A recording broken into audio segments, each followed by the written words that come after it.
told your friend you're not okay? And tell me what's wrong and why you never said you felt that way. And guess you're trying to stay strong and fake a smile until سلام كبرات تقاتلتي زغريلا انفوتينمنت اذا مدب حنت كابتن حموشته نؤسان مدبات نايزا چانل مداي تبحال مدب كوينا فصاميتات بعيني زغريلا طنيتا بمقراب دحري غازيطنيا شيرين اباخله لومي كاليتي فيديو انا جوني ديب زتبحاله امريكاوي ارتست دحري بايتون مسبيتو زسحبو زلو نغير يزلكم متي ያለው ሰናይ ምክትራል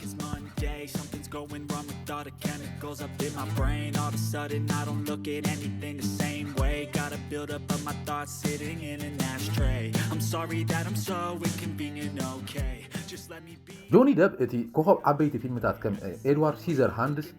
دوني براسكو كمون بمولئ ناي بايرتس اوف ذا كاريبيان فيلمات زسرحن ثلاثه غزي حقي اوسكارن زخونه امريكاوي اكتر اب زتوسنه اوان دما حدا كابتن بانكابل وي دما فاينانشال اوتات سنه طبيعيات كم زنبره زفلق كوينو بمويو مستم اركانات ناي هوليوود ارتستس كم جورج كلوني براد بيت ليوناردو دي كابريو ويل سميث الباتشينو روبرت دينيرو مورغان فريمان وزت يسرع حيال ارتستي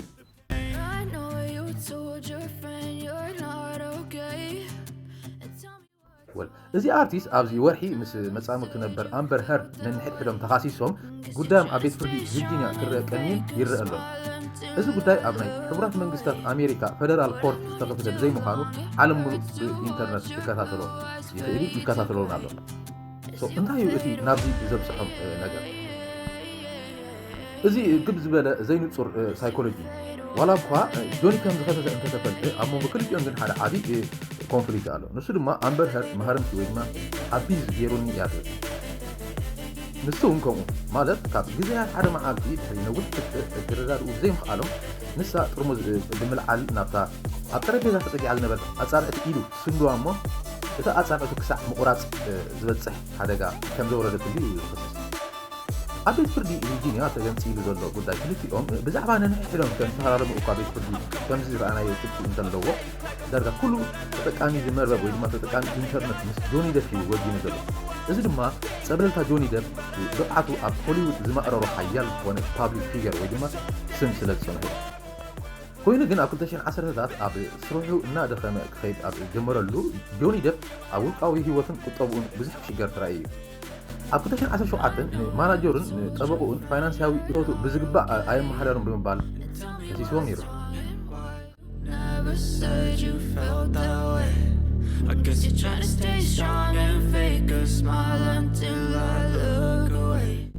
ኣምበር ሄርድ ብወገና ኣብታ ራም ዳያሪ እትብል ናይ 2009 ፊልም ደብ ምስ ረኸበት ቁሩብ ክታብብ ጀሚራ ነይራ ኮይኑ ግን ኣብቲ ግዜ ክልቲኦም ነናቶም መጻምድቲ ነይሮሞም እዮም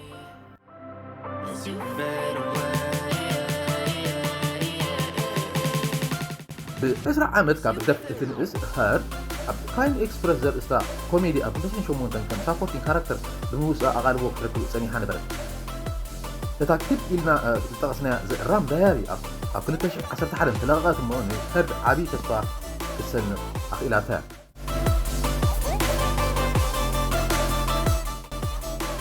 ካብ ዝቐፂላ ድማ ኣብ 2015 ፊልምታት ማጂክ ማይክ ዳብል ኤክስኤልን ኣደራልን ክትሰርሕ እንከላ ኣብ 2018 ድማ ከም ገፀ ባህሪ ኔራ ኣብ ናይ ዲሲ ኮሚክስ ኣብ ኣኳማን ዝስማ ፊልም ዓብዪ ግደ ተፃወተ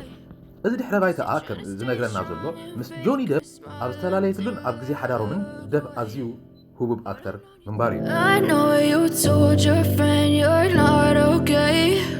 And tell me what's wrong and why you never said you felt that way.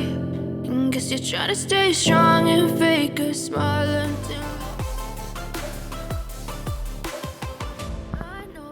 ኣብ 2012 ክልቲኦም መጻምድቶም ተፈላለዮም ነንሕድሕዶም ርክብ ጀመሩ ኣብ 2014 ተሓፂም ኣብ 2015 ድማ ተመራዕዮም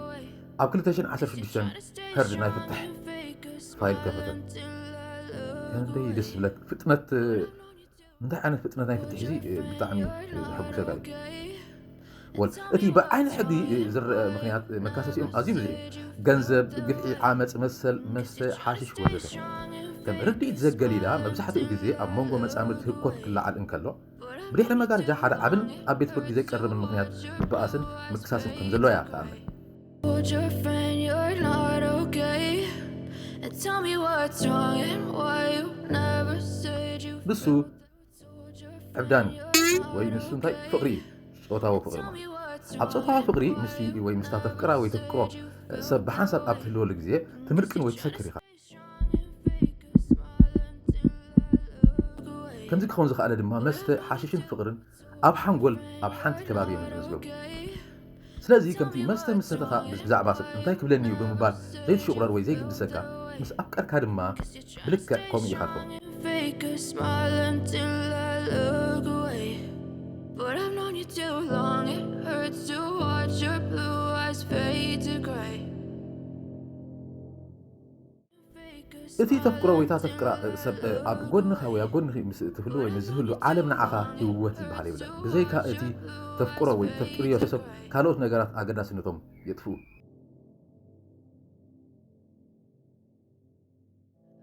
እታ ተፍቅራ ሰብ ወይ ተፍቅርዮ ሰብ ዝኾነ ቡኮታትን ጉለታትን ዋላ ይሃልዎ ክትሪኦ ኣይትኽእልን ኢኻ። ምክንያቱ ንምንታይ ትግደስ ክሳዕ መጻምድኻ ከም ድራግ ዘገልግለካ ንሃለወ። ሓንቲ ብጣዕሚ ተሰቐኒ ኣጋጣምላ ስሙ ክዝክሮ ኣይከኣልኩን ኣለኹ። ሓደ ንቢቢሲ ፊልም ዘቕርብ ዳይሬክተር ኣብ ሓንቲ ፊልም ንሰበይቱ ከም ቀንዲ ገጸ ባህሪ ካስት ይገብራ እሞ ንሳ ህልም ዝበለ ጌጋታትን ጉለታትን ናይ ኣክቲንግ እናሃለዋ ሰብኣያ ጠቕላላ ኣብቲ ኣዋርሕ ዝወሰደ ሪሄርሳልስ ክሪኦም ኣይከኣለን። ድሕሪ ምዝዛም እታ ፊልም بسنك نايتا سويت performance BBC سيوعلو خي حاضروا أباريرو مونا الدايركتر. Something's going wrong with all the chemicals up in my brain. All of a sudden I don't look at anything the same way. Gotta build up of my thoughts sitting in an ashtray. I'm sorry that I'm أب إستوى سنة جزية تفكر أو تفكر ياسب نتي زلمة كبهري نسخاب زي تردو المخنيات مستقارطو بتعمي أغلى هاي سبب زي سبحان كان نجار نطلق نتي سب تولي خير خمس نبر هاي كم تينا يسرح منفس زلو سب سرح كسئن كله ناي مستسب مستخسئن كله كمو ناي دراك سب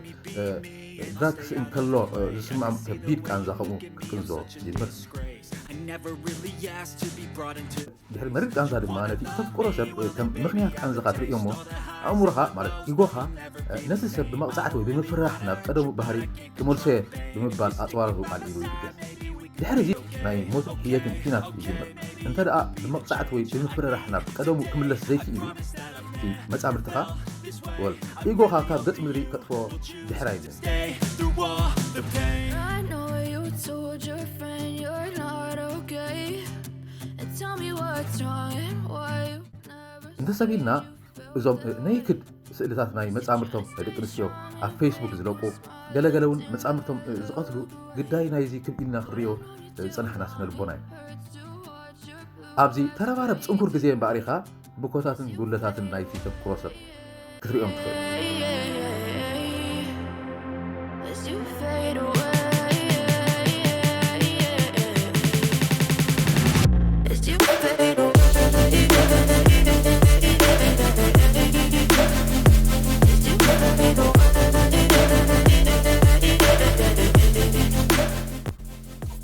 well so